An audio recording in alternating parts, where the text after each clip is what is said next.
Good day guys, ito may gagawin na naman tayo. Mitsutech stand fan. Yan. Ang issue nito guys, hindi ko pa alam. Samahan nyo ko guys, i-troubleshoot muna natin kung anong problema nito. Ito guys, ang first step natin, testerin muna natin yung pinaka-plug niya. Yan.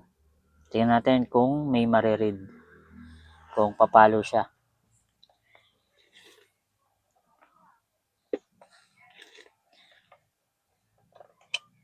Yan, meron. 2, 3, meron guys. Try natin siyang isaksak.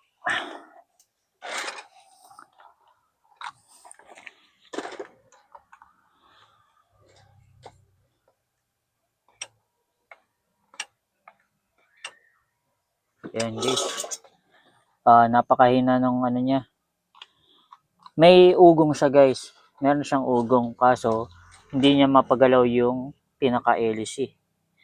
Check natin kung stack up.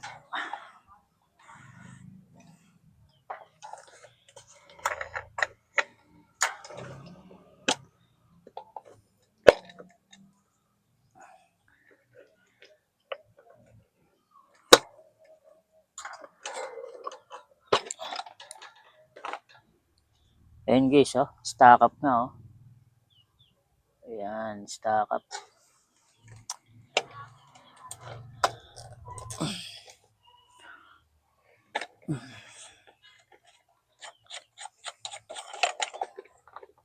Yung ganitong electric fan guys, Mitsutech, okay naman yung ganito guys.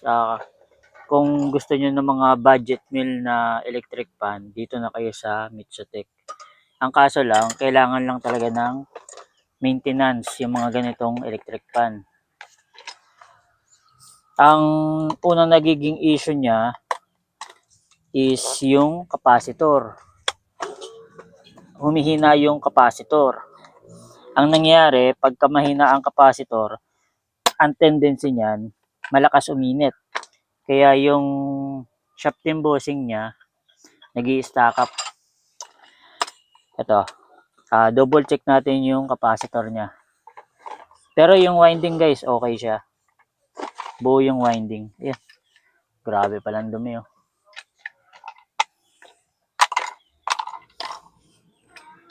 itong capacitor.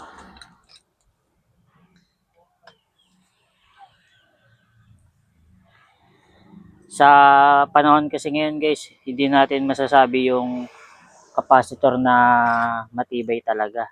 Kasi halos lahat ng labas ng capacitor, ito original na, tingnan mo. Siguro ilang buwan lang din to nagamit. Humihina na rin. Ito ang ano niya, capacitor, BM capacitor. I-double check muna natin kung tama pa yung value niya. Yan, ito guys, double check natin yung value ng capacitor kung tama pa. Yan guys, 1. Ayan, 1.1 na lang guys. Mababa. Ito yung reason bakit nag-stop to guys Kumbaga, second na yung pinakaalikabok niya. Pero normally kasi, ang nagiging unang issue ng ganitong electric fan, capacitor. Ayan, 1.5. Once na ang under niya, kahit naka number 3 na, mabagal pa rin. Yan, possible yan. Capacitor yan.